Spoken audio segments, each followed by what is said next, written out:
Masechet Sota Daf Lamed. Et on commence Bezrat Hashem à la dernière ligne du Daf Lamed Dalet Amud Bet.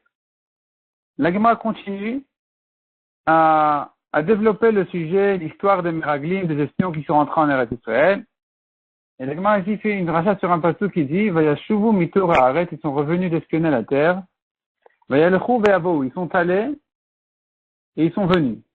Le mot Vayalchu étant trop, ils sont allés étant trop. Le pasuk aurait dû nous dire, Ve'avo, ils sont venus, donc ils sont revenus dans le désert chez Moshe pour lui raconter ce qu'ils ont vu. Pourquoi c'est écrit Ve'alcho, ils sont allés et ils sont venus chez Moshe. Le mot Ve'alcho étant trop, de là j'apprends une comparaison entre l'aller et le retour des Meraglim. Ve'alcho, donc ils sont allés, ils sont partis pour espionner, Ve'avo, ils sont revenus. Rabbi Yochanan, Mishum Rabbi Shimon ben Yochai. Maki Shalicha Lebia, la Torah compare ici l'aller au retour. Ma'avia Betzara, de même que quand ils sont revenus, ils étaient avec leur mauvais complot. Afalicha Betzara, à l'aller aussi déjà, ils avaient de mauvaises idées, de mauvaises intentions. Quand ils sont partis, ils avaient déjà de mauvaises intentions. Ils lui ont raconté à Moshe, ils ont dit, nous sommes arrivés donc à la terre, et d'ailleurs elle est très bien. Uktiv, juste après c'est écrit, Ephes, cependant, qui Azaam. Le peuple qui est là-bas, il est fort, il est affronté. Amar Rabbi Yochanan, Siman Emet Levado Levaya. Mishum Rabbi Meir. Pourquoi ils disent la terre elle est très bien, mais les gens là-bas ils sont durs? Alors, apprendre de la Rabbi Yochanan au nom de Rabbi Meir, quand la Shanara chez En Bodvar Emet Mitrilato, En Mitkayem le Sofo. Un Lachanara qui ne commence pas par une vérité ne peut pas tenir. Les gens ne vont pas le croire. Tu es obligé de commencer par une vérité. Tu dois commencer par une vérité pour faire semblant d'être très sincère. Et après, quand il dit le Lachanara, c'est là où les gens ils vont croire. Donc ça, c'est le mot Emet du Siman. Siman Emet Levado Levaya, le Emet, c'est justement cet enseignement-là. Le pasuk dit encore, Vayas Kalev et Am el Moshe. Kalev a fait taire le peuple vers Moshe, à Moshe. Qu'est-ce que ça veut dire, il a fait taire le peuple à Moshe? À Marabash Shitan Midvarim. Il les a un peu trompés par ses paroles. Kalev qui a fait taire les gens qui voulaient pleurer sur la terre, il a réfléchi comment les faire taire. Et donc il a vu qu'est-ce qui s'est passé, par Yoshua de Kamishtae. Il a vu que quand Yoshua a commencé à parler, pour le reprocher et à récupérer donc les impressions sur la terre, Amri Leden Rosh Ktia Yemalel, ils ont dit à Yoshua, celui-là avec la tête coupée, il n'a pas de descendants, il n'y a pas de garçons qui vont hériter la terre. Il va parler. Alors Caleb a vu que les gens ne laissaient pas parler Yoshua, ils voulaient pleurer. Les gens voulaient pleurnicher, ils voulaient se plaindre. Il s'est dit, mais comment je vais les calmer? Amar, Imishtaina, il s'est dit comme ça, si je vais commencer à parler, Amri Bibilta, Vechasmili, ils vont dire un petit mot sur moi, ils vont me coincer. Amarlen, alors il a commencé à rentrer dans leur tête à eux. Il leur a dit, Vechizo Bilvad Asalan Ben Amram, est-ce qu'il y a ça qui nous a fait Ben Amram? C'est vrai, Bignute Kamishtai. Donc quand Caleb a dit ça, les gens croyaient qu'il allait dire du mal de Moshe. Ils se sont tus pour entendre. Ils voulaient entendre du mal de Moshe, ils voulaient se plaindre. Donc quand il a commencé sa phrase, est-ce qu'il y a ça qui nous a fait Ben Amram? Alors ils se sont tus. Amar Léo, il leur a dit, qu'est-ce qui nous a fait d'autre encore Ben Amram? Otian et Mitzrayim, Vekaralan et Tayam, Vechilan et Taman. Ah ouais, il nous a sortis d'Égypte, il nous a déchiré la mer, il nous a nourri la manne, il nous a donné la manne à manger. Il y en a sous la mode, la rakia, donc les gens qui restaient comme ça bouche bée pour entendre ce qu'il avait à dire sur Moshe, ils suivaient donc ce qu'il avait à dire, ils écoutaient, et donc Caleb en a profité pour rentrer ce qu'il avait à dire, son message. Il leur a dit, même s'il nous dit, faites des échelles et montez au ciel, l'onishmalo, on ne va pas l'entendre. L'onishmalo, pardon, on ne va pas l'entendre. On doit suivre Moshe. Partout où il nous dit d'aller. Il nous a, sorti d'Égypte, il nous a ouvert la mer, il nous a donné la main dans le désert à manger. Même s'il nous dit de monter au ciel, on doit le faire. Alona ale, ve'arashnu ota. Montez, nous monterons et nous allons conquérir la terre sans problème. Mais les autres Meraglim qui sont montés en Canaan avec lui, avec Caleb, l'ont contredit. Ils ont dit non, l'onuchal, on ne pourra pas. On n'arrivera pas à conquérir la terre. Amar Bchanina bar Papa, Davar Gadol Dibru Meraglim Botasha. Ils ont osé dire une grande chose, les Meraglim, à ce moment-là. Quand ils ont dit qu'Ichazak ou Mimenu, ils ont dit on ne pourra pas conquérir la terre parce que ce peuple-là qui habite là-bas en Canaan, il est fort plus que nous. Chazak ou Mimenu, il est plus fort que nous. Al tikre Mimenu la Mimenu. Ne dis pas Mimenu qui voudrait dire plus fort que nous, première personne du pluriel, et la Mimenu troisième personne du singulier. Il est plus fort que lui. Le mot Mimenu peut se traduire de deux manières différentes. La Gemara dit que les Meraglim n'avaient pas l'intention de dire que le peuple, il est plus fort que nous. Ils avaient l'intention de lâcher un message aussi qui vient de dire il est plus fort que lui. Que lui, avec L majuscule. Kaviachol afilu balabait aneachol otikelav misham. Kaviachol que même le maître du monde ne veut pas récupérer ses affaires s'il les a confiées là-bas, c'est fini, il ne peut pas les reprendre là-bas, il ne peut pas les ressortir. Et donc quand ils ont dit Chazak ou Mimenu, ils voulaient dire le peuple qui habite là-bas, il est plus fort qu'Hachem.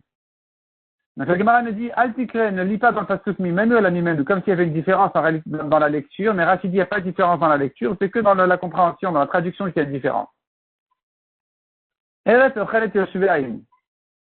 terre-là, disait Meraglim, est une terre qui mange, qui avale Yoshvé à ses habitants. Dara, ça va. Akadosh Baruch Hu chashavti al tova. Akadosh Baruch Hu dit, ah bon, moi, j'ai fait ça en pensant à leur bien de Meraglim. V'hem chashavu le ra'a. Et eux, ils l'ont retourné au mal. Ani chashavti al tova. Moi, j'ai fait ça en pensant au bien. Qu'est-ce qu'Akadosh Baruch Hu il a fait pour le bien de Meraglim? Que eux l'ont retourné au mal. De cholecha de matou, partout où ils arrivaient les Meraglim, maître Hashivadidou, l'homme important de la ville, est mort. Partout où ils arrivaient, c'était un enterrement. Pourquoi? Akadosh Baruch Hu fait exprès de manière à ce que les habitants de la ville ne pensent pas aux Meraglim, qu'ils n'attrapent pas, qu'ils n'embêtent pas les espions. Kirchideni Tredou, afin de les perturber, les habitants de la ville, veulent les Shagabatayu qui se renseignent pas et qui ne fassent pas trop d'enquête autour des Meraglim. Nikadamre Yov Nachnafshe. Il y en a qui disent que c'est Yov qui était le grand tzaddik de Knaan, qui est niftar ce jour-là. À ce moment-là, Vitridou Kulana Bespeda. Ils étaient tous pris par les Spedim sur Yov. Et donc, en réalité, c'était pour les détourner un peu, pour pas qu'ils pensent trop aux Meraglim.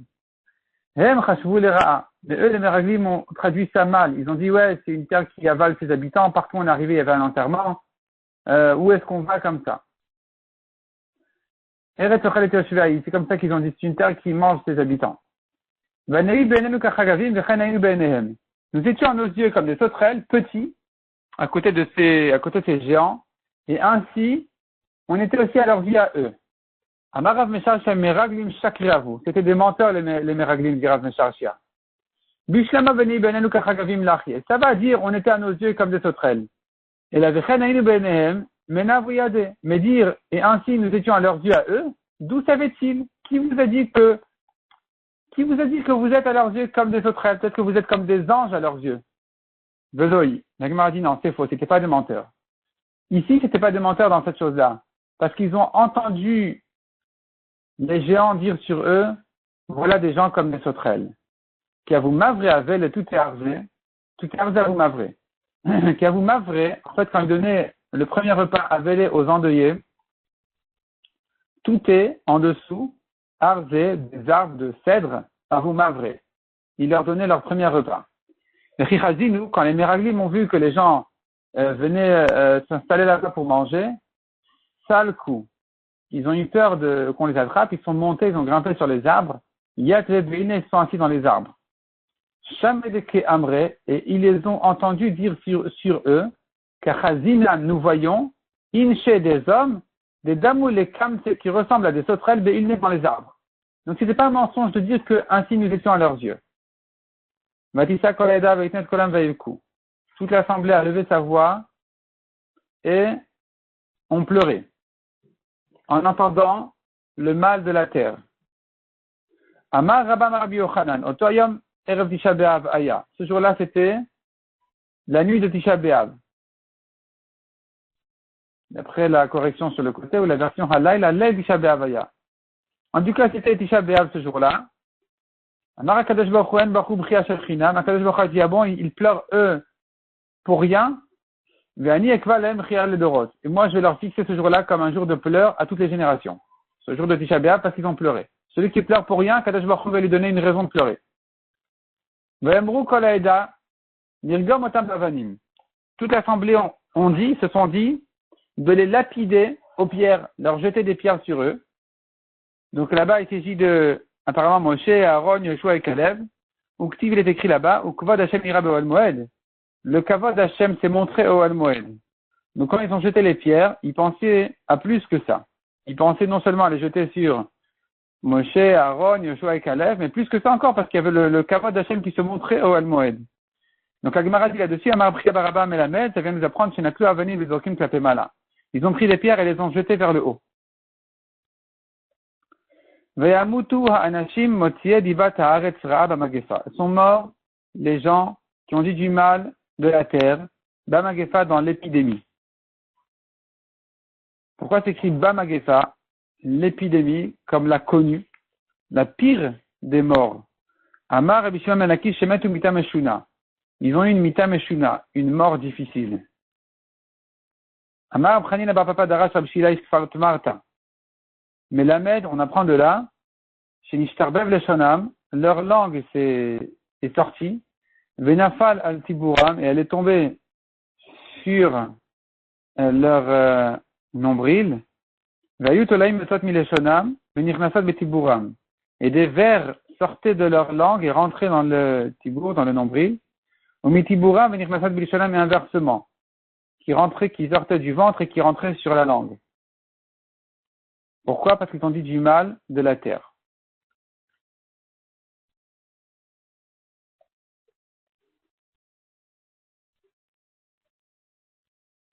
Pourquoi le ventre? On pourrait expliquer parce qu'ils ont dit du mal des fruits de la terre.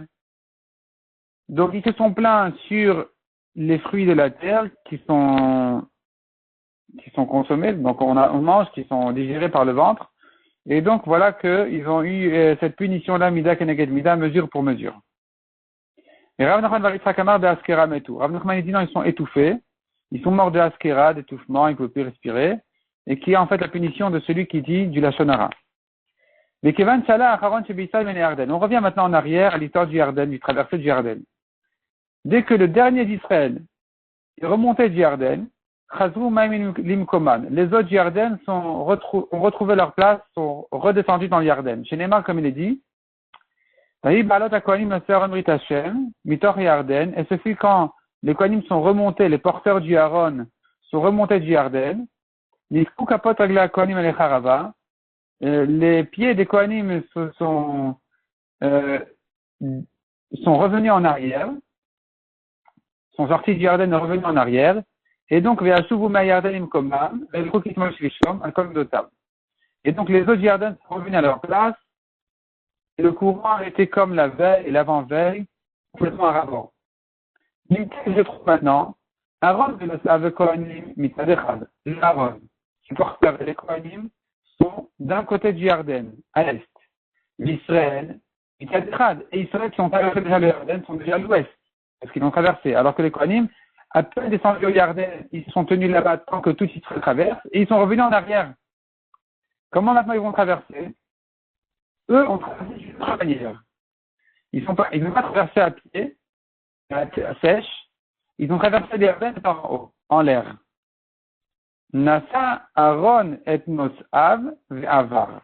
Le Aaron portait ses porteurs et les a traversés le Yarden au-dessus de l'eau en l'air. Chez Neymar, comme il dit, Vayikashertam kolam lavor. Et ce fut quand tout le peuple a terminé de traverser. Ensuite, Ve'avor Aaron Hashem ve'Kohanim nifnei ha'am. Le Aaron d'Hashem et le Kohanim sont passés, ont traversé devant le peuple. Et donc le Aaron, on voit ici, c'est pas ses porteurs qui le portent, mais c'est lui qui les porte à eux. C'est l'Aaron qui porte ses porteurs. De manière générale, la Torah, elle porte ses porteurs. C'est pas nous qui soutenons la Torah, c'est la Torah qui nous soutient.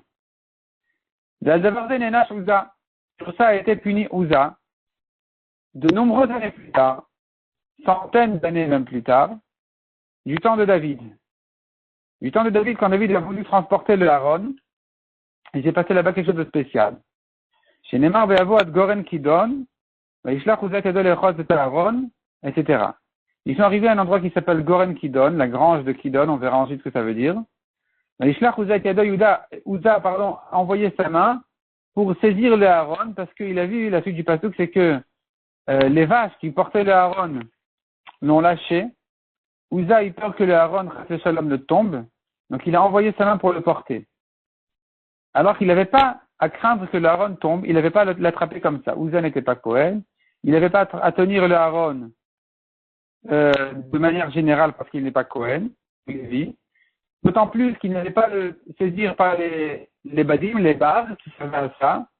Il n'avait pas le droit de porter comme ça, que le Aaron ne tombe, alors qu'il avait oublié cette leçon importante que le Aaron ne tombe pas. Aaron porte ses porteurs. Alors là, Akadosh Baruch Hu reprochait Uza, qui voulait attraper le Aaron pour pas qu'il tombe. Il a dit, Uza, nos av, nosé, atzmo le kol sheken, ses porteurs, ils portent. Lui-même, n'est-ce pas, Kalvachomer qu'il peut supporter? Tu crains qu'il tombe? Et donc, Uza était puni. Vaïchar afashem beuza, vayakausham alashal gomer.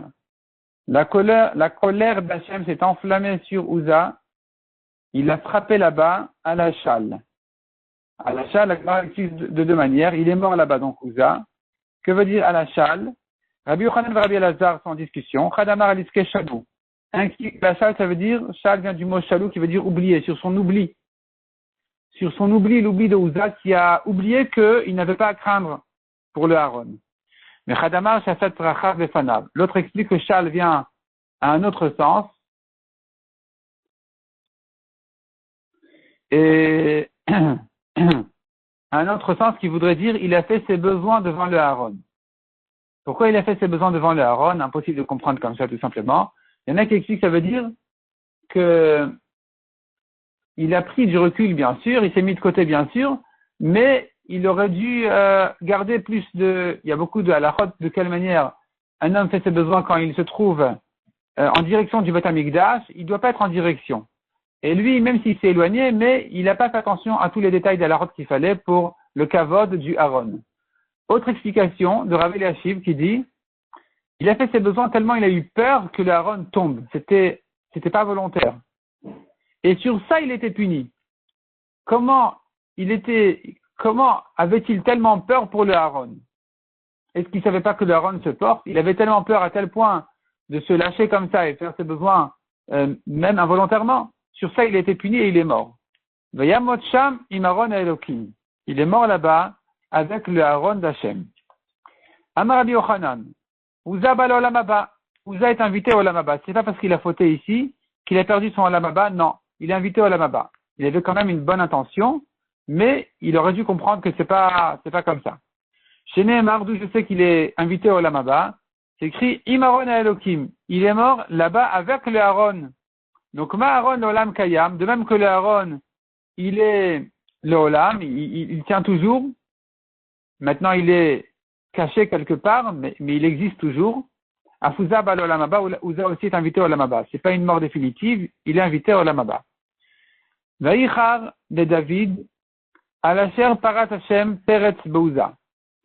David était très, Vaïchar très,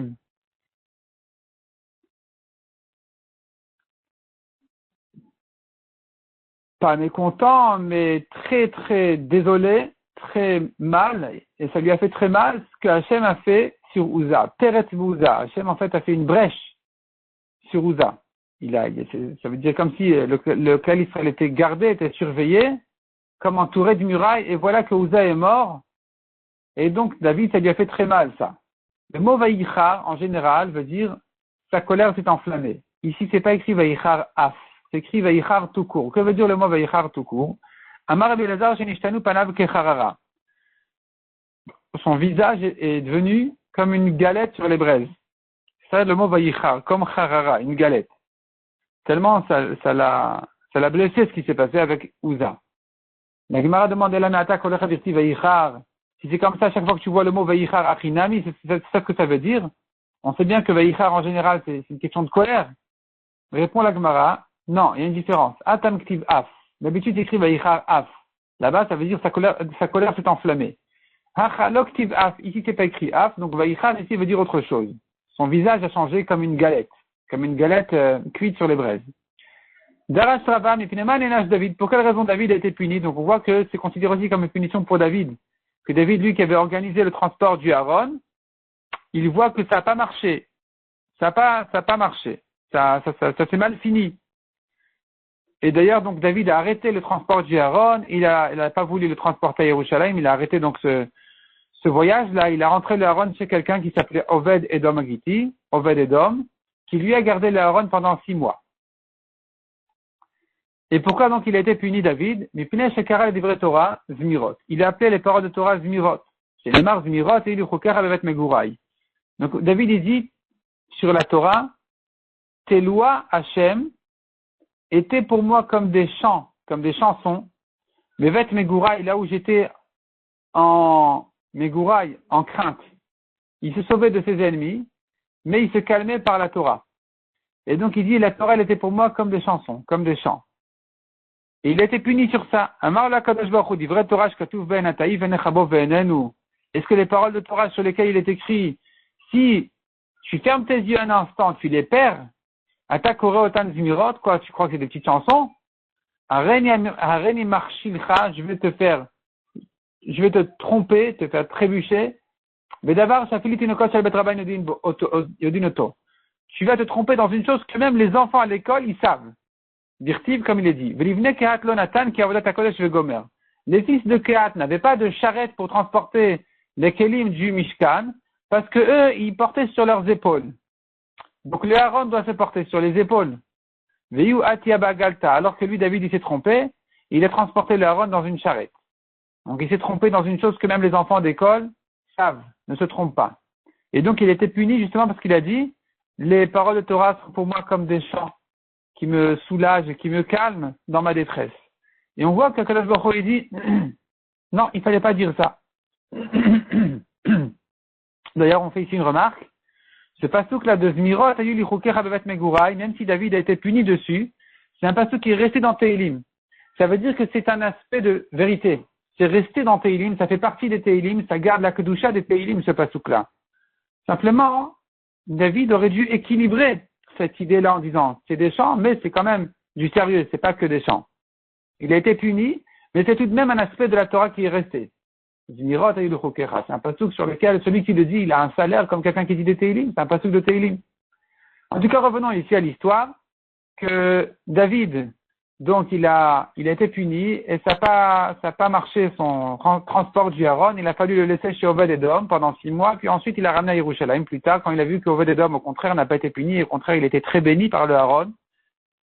Et donc, il avait sa femme et ses 7 belles-filles ont eu chacune 6 enfants en une grossesse, Bekeres Echad.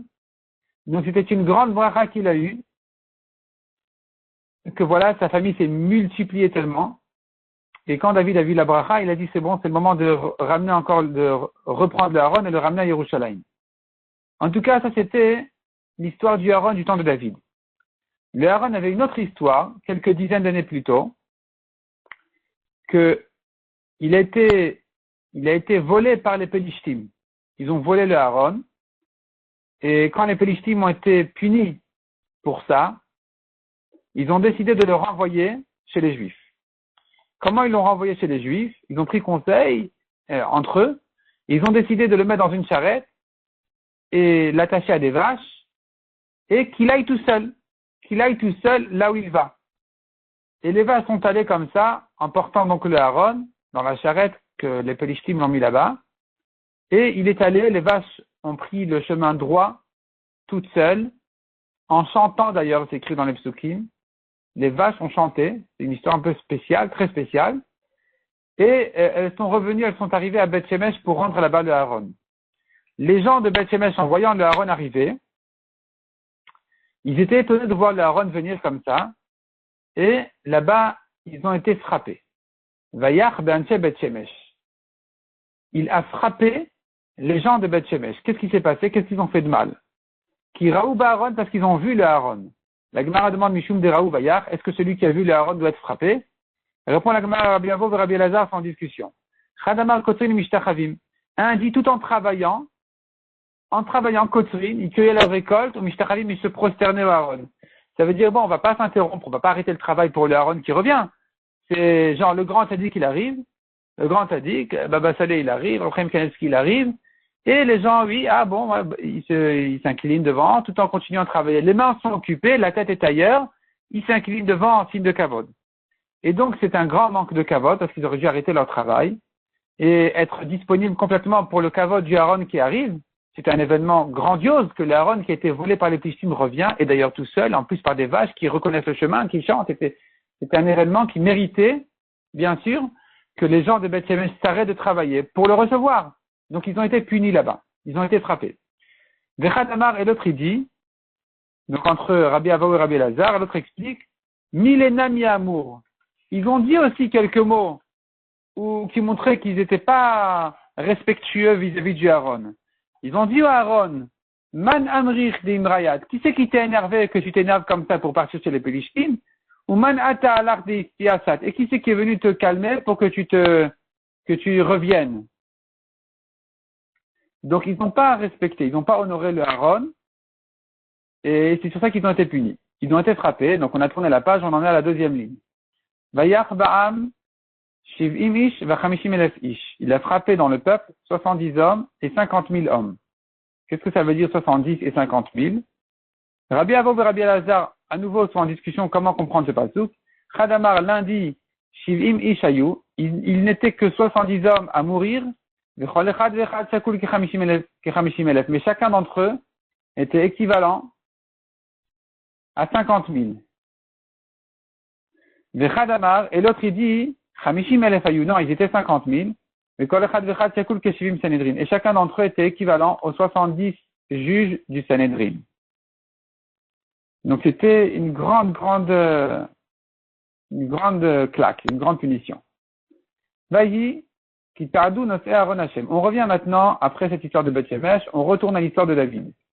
Donc David aussi, quelques dizaines d'années plus tard, comme on a dit, il a transporté le Aaron de là où il était à Kiryat Yearim, il l'a ramené à Yerushalayim, il s'est arrêté au milieu du chemin pour le déposer chez Oved Edom, qui a été très béni, comme on a dit, une grande bracha d'enfant. Et donc voici que David ramène maintenant enfin le Aaron au bout de ces 6 mois-là qu'il était chez Oved Edom. Et là, David le ramène à Yerushalayim. Et là, quand il l'a ramené à Yerushalayim, bien sûr que le Aaron était porté à l'épaule, mais David en a fait aussi un grand événement, comme une grande Achnasat Sefer Torah. Et donc, comment il a fait? Et ce fut quand les porteurs du Aaron d'Hachem ont fait 6 pas, tous les 6 pas, David a sacrifié, a fait un petit autel sur lequel il a sacrifié Shor Umri, un taureau et une bête gavée. Uktiv, un autre pasuk nous dit ailleurs, donc ça c'est un pasuk dans Shmuel. Un autre pasuk dans Divrei Yamim nous dit Shiva Parim et Shiva Elim, 7 taureaux et 7 béliers. Comment tu résous la contradiction dans les psukim? Est-ce que c'est 1 et 1 ou bien 7 et 7? Amar Rafapa bar Shmuel. Al-Kol Psia ou Psia Shor Umri. Sur chaque pas, il sacrifiait un bœuf et une bête gavée. Al-Kol Shesh Veshesh Psiot, et tous les 6 pas, Shiva Parim et Shiva Elim. 7 taureaux et 7 béliers. Amar Rafrizda dit, c'est pas possible. Imken Milet Atkoler et Israël Bamot. Si c'est comme ça, tu remplis la terre d'Israël d'autel, il y aura chaque pas un misbéach, c'est pas possible, c'est pas logique. Et là, Maravrizal, Kol Shesh Veshesh Psiot Shor Umri. Tous les 6 pas, ils ont sacrifié un taureau et une bête gavée. Al-Kol Shishash Darim Shesh Psiot, mais tout, après 6 fois 6 pas, à chaque fois qu'ils en arrivaient à 36 pas, là, ils ont fait Shiva Parim et Shiva Elim. 7 taureaux et 7 béliers. La Gemara demande encore. Nous avons dans les psukim une contradiction à propos de Uza, donc de l'histoire de Uza. On a dit que le Aaron était arrivé à Goren Kidon. Un pasuk l'appelle Kidon, Ktiv Kidon ou Ktiv Nachon, un autre pasuk dit Nachon. À quoi ça fait allusion ça? Ce surnom-là de l'endroit que tu l'appelles une fois Kidon, une fois Nachon.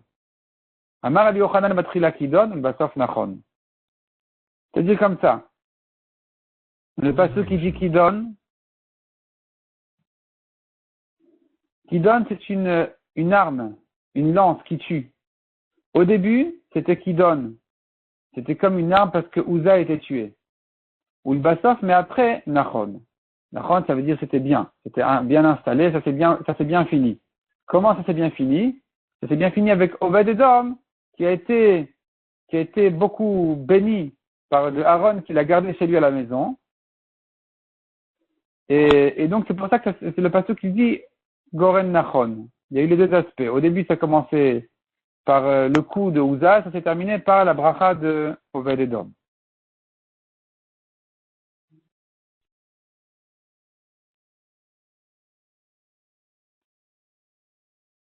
La Gemara continue et dit Nimtet ata omer. On revient maintenant encore une fois au Yarden. Nimtet ata omer. Ils ont traversé le Yarden. Il se trouve que tu dis donc, finalement, la Gemara conclut Shlosha mine avanim ayu. Il y avait 3 espèces de pierres. Echad shekim Moshe beret Moab. Il y a les pierres que Moshe a mis dans la terre de Moab, à l'est du Yarden. Chez Neymar, comme il a dit, Beber Yarden beret Moab, Oil Moshe ber vegomer. Donc, à l'est du Yarden, dans la terre de Moab, Moshe là-bas a expliqué et traduit la Torah. Et quand tu me dis, il a expliqué et traduit la Torah, je comprends qu'il y avait des pierres sur lesquelles c'était écrit. D'où je sais ça? Parce que ici c'est écrit que Moshe a expliqué la Torah. Ou là, nous Omer, et là-bas il est écrit, Vechatav Talenet Kol Divrei, à Torah Azot, Vegomer. 2 fois nous avons le mot Be'er. Be'er. Une fois c'est écrit sur Moshe à Ever Yarden, et une autre fois c'est écrit sur les pierres que Yoshua devait mettre. Moshe lui dit, tu devras écrire là-bas la Torah dans toutes les 70 langues. Donc on fait une Xera Shava, Vatia Ba'er Be'er. On fait une Xera Shava, c'est écrit Be'er Etev et c'est écrit Be'er Moshe. Donc j'apprends l'un de l'autre. Donc il y avait là-bas des pierres du temps de Moshe déjà sur lesquelles apparemment il a dû traduire la Torah ou expliquer la Torah.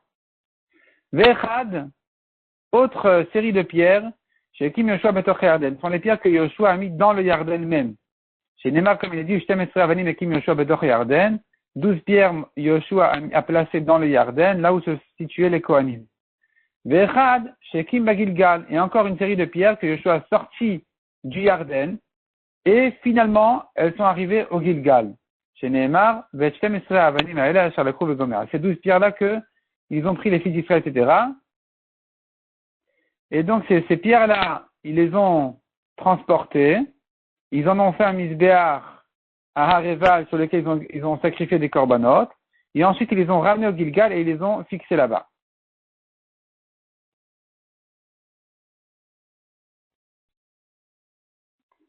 Tanoura Banan. De quelle manière ils ont écrit la Torah sur le misbéach à Hareval? Sur les pierres, on a dit qu'ils ont écrit la Torah. Mais comment ils l'ont fait? Nous avons ici une machloket Rabbi Yehuda et Rabbi Shimon. Rabbi Yehuda Omer, Al-Gaber Avalim Ktavua, ils l'ont écrit tout simplement sur les pierres.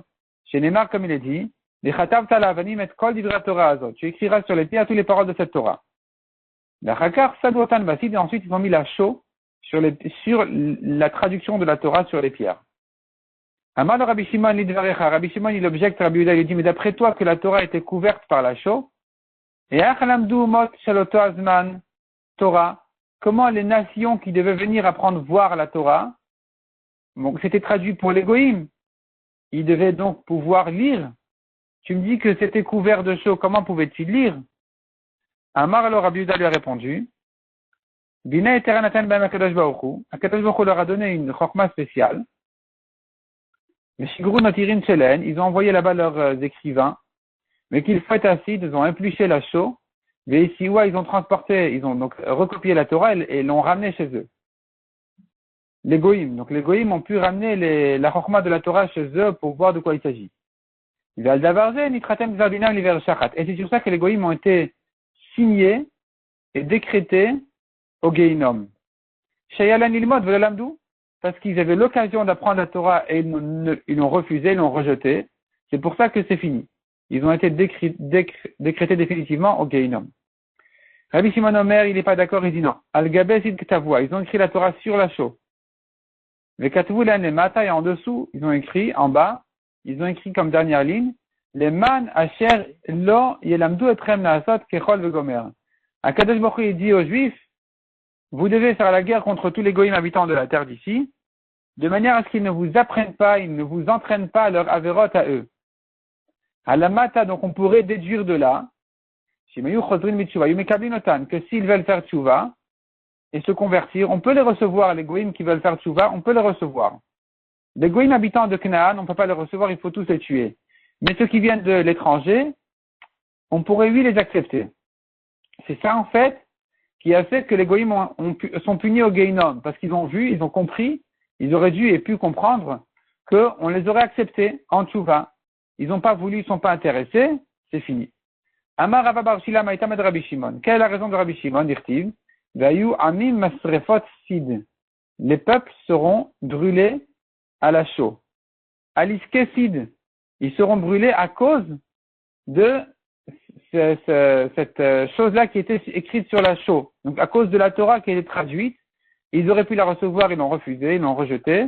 Donc puisque ils avaient l'occasion, c'est pour ça qu'ils seront brûlés au Gehinom.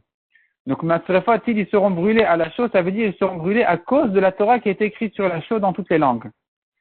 Des Rabbi Houda explique le pasuk autrement parce que lui pense que la chaux était couvrée de la traduction de la Torah. Donc, comment il lit ce pasuk? Il te dit Kisid. Les peuples seront comme de la chaux. Masid anotakana la srefa. De même que la chaux, tu ne peux la préparer qu'en brûlant. Donc, la chaux, c'est quoi? C'est une matière que pour la préparer, pour pouvoir en profiter, on est obligé de la chauffer, de la brûler. Et ensuite, donc, ça fond et on en sait ce qu'on en a besoin. Afotam akuti melem takana et la srefa. Ces goïms là aussi n'ont comme solution que le feu, que d'être brûlé, comme la chaux. Keman Azad et Tanya Lagba conclut et dit, comme qui va cette braïta qui dit, Veshavita shivyo le rabot knanim shebechutz al haaretz. Le pasuk dit, quand tu vas faire la guerre contre les goïms, et que tu vas prendre là-bas dans la captive une femme, de là, on apprend n'importe quel goy que tu trouves là-bas dans la guerre, tu peux le prendre. Et tu n'as pas l'obligation de le tuer. Les rabbins avaient inclus Knaanim, même les Knaanim, chez Bechutz el Haaretz. Alors que la nation de Knaan qui se trouve dans la terre de Knaan, il faut tous les tuer. Mais si ils sont à l'étranger et qu'ils veulent faire tchouva, on peut les accepter. Shim Chozrin mitchouva mekablinotan. S'ils font tchouva, on peut les accepter. Donc, Keman, comme qui ça va? Qui est Rabbi Shimon. Ça va comme Rabbi Shimon qui a dit que la Torah a été traduite, donc pour que les goïms comprennent qu'ils sont invités, s'ils veulent, à faire tchouva, qu'ils peuvent le faire, on va les recevoir, on ne va pas les tuer. Et donc, justement, cette variété qui dit que même les Knaanim, non seulement les Chinois et les autres nations qui n'ont rien à voir avec celles qui habitaient en Knaan, eux, bien sûr, on peut les recevoir en tchouva, mais même les Knaanim eux-mêmes qui étaient à l'étranger, s'ils veulent faire tchouva, on pourrait les recevoir. On n'a pas la mitzvah de tous les tuer. Donc, même eux, on pourrait les recevoir. Cette braïta-là, elle pense comme Rabbi Shimon qui a dit, comme on a vu, que la Torah a été traduite justement pour inviter les goïms à pouvoir faire tchouva.